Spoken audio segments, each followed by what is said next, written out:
berbagai negara di dunia tengah dikejutkan dengan wabah suatu penyakit yang disebabkan oleh virus bernama corona, atau lebih dikenal dengan istilah COVID-19.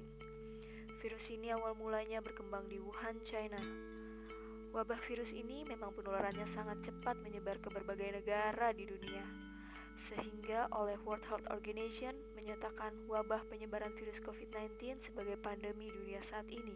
Penyebaran virus COVID-19 menjadi penyebab angka kematian paling tinggi di berbagai negara dunia saat ini.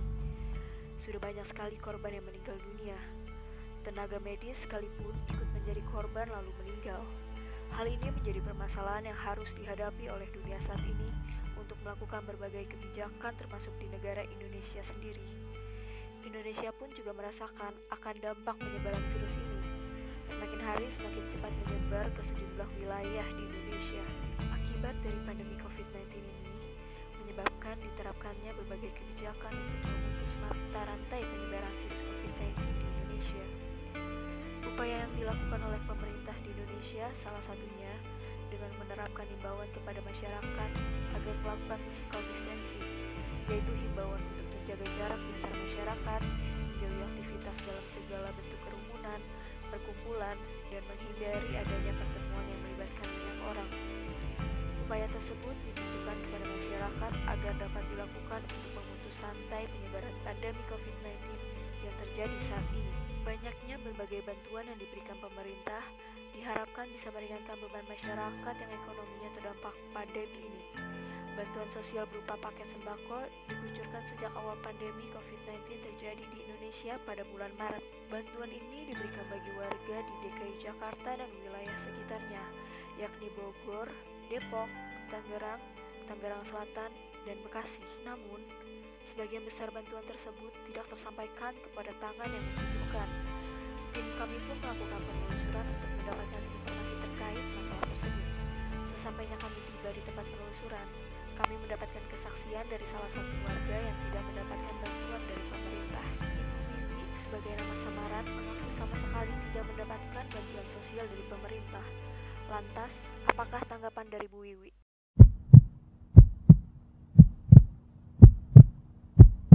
Sebetulnya awal-awal saya sudah dapat, tapi beberapa hari kemudiannya saya nggak dapat.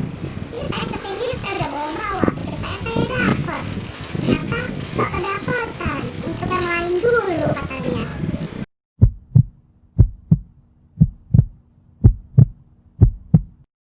Wah, saya kecewa banget, Mas. Bagaimanapun kan kita juga korban COVID. Bagaimanapun kita tadinya terpenuhi, kebetulan sekarang jadi tidak. Ya pokoknya kecewa banget, Mbak.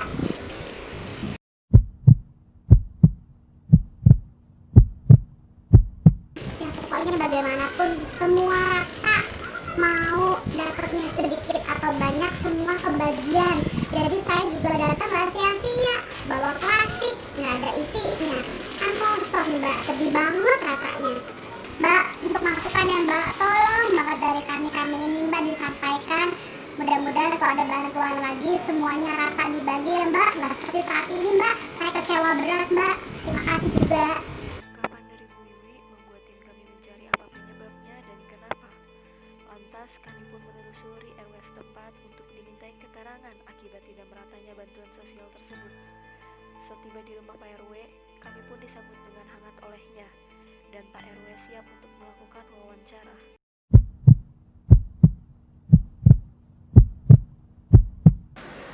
Terkait bantuan sosial yang diberikan kepada warga DKI Jakarta, itu diberikan kepada yang mempunyai dampak dari COVID-19.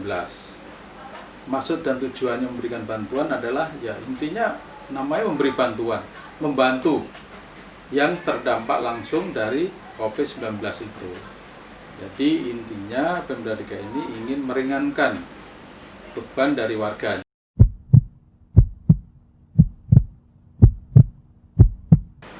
Teknis pembagian sembakonya itu sampai sekarang ini sudah sampai ke tahap 8 yang akan disalurkan insya Allah tanggal 14 nanti, itu tahap 8.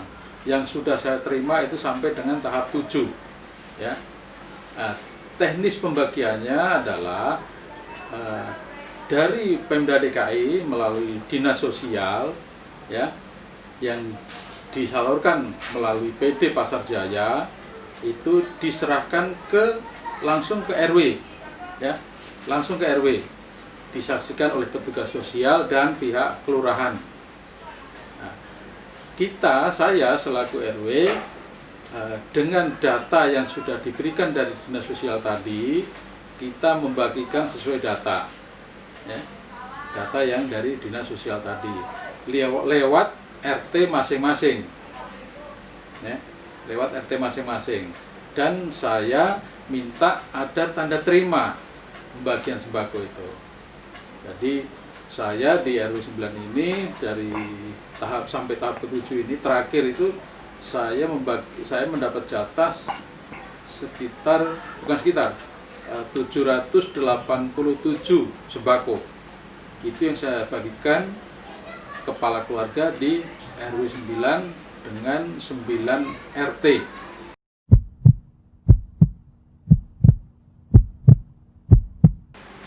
Sembako memang tidak untuk semua warga DKI ya, jangan salah. Ada kriteria warga yang mendapatkan sembako. Yang jelas PNS, TNI, Polri aktif tidak mendapatkan sembako. Karena apa?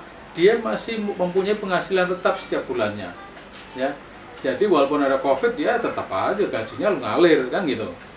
Nah, sementara ada kriteria warga yang berhak menerima sembako.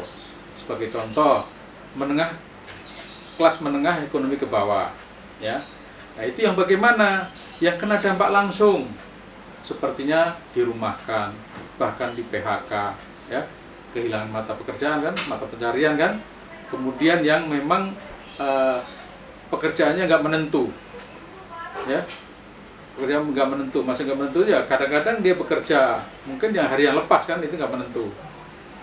Kemudian juga duafa, fakir miskin itu jelas mendapatkan, dan itu saya utamakan kelas menengah ke bawah. Itu yang saya usahakan. Sebetulnya kalau mengenai kena dampak, semua kena dampak, ya kan? Baik itu TNI, PNS, Polri, semua kena dampak. Cuman yang lebih terasa itu yang memang kehilangan penghasilan, ya, itu yang terutama yang itu. Makanya saya sangat selektif untuk membagikan sembako ini.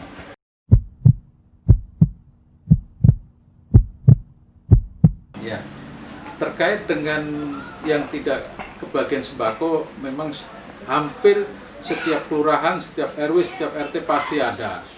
Dan komplain juga pasti ada. Itu tetap saya selaku RW, ada komplain dari warga atau dari RT, selalu memberikan penjelasan, pemahaman. Contohnya kalau di Kelurahan Silitan ya, ada yang nggak kebagian sembako.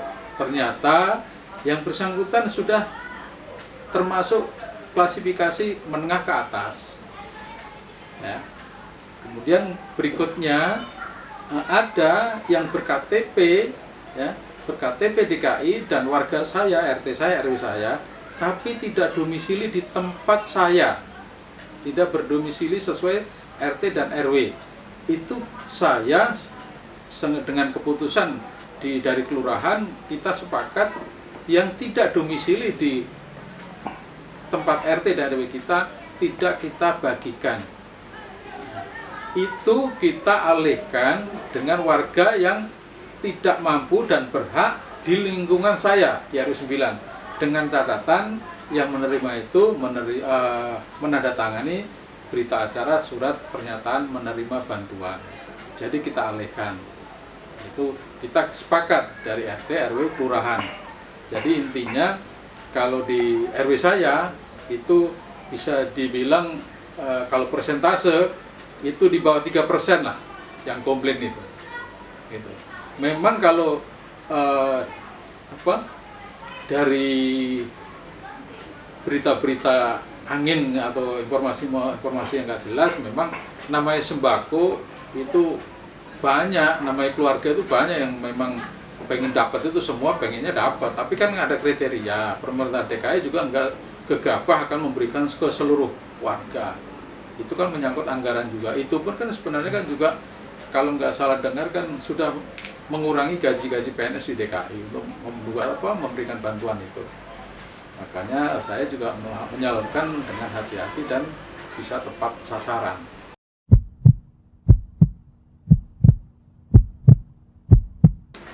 Terjadi sih ya, tapi terus terang bukan kesalahan dari pihak RT dan RW. Karena apa? Itu data turunnya dari dinas sosial, dan saya tanyakan ke kelurahan, katanya itu dari Pusdatin, Pusat Data dan Informasi. Nah, mungkin ya saya berandai-andai, data itu mungkin tidak update, gitu loh, tidak update. Mungkin ngambil 2-3 tahun yang lalu. Mereka mungkin belum bangun dari sisi ekonomi, tapi giliran sekarang sudah bangun, mungkin malah jadi pengusaha gitu. Dan saya juga contohnya ada satu yang tadinya awalnya pengontrak, ya bukan kontraktor ya, pengontrak rumah tempat tinggalnya, usahanya juga masih ya kadang-kadang ada, kadang enggak. Nah, mungkin dengan kegigihan itu sekarang sudah berhasil, malah jadi pengusaha, punya perusahaan, punya PT yang notabene sudah mapan. Itu datanya masih ada, itu pun juga satu orang itu masih ada nama untuk menerima bantuan. Tapi setelah kita berikan, kita kasih, akhirnya dikembalikan lagi ke RT untuk disalurkan ke yang berhak. Gitu. Kalau di RW saya hanya satu itu. Itu pun juga nggak mau menerima, akhirnya diserahkan ke RT-nya untuk diserahkan kepada yang berhak.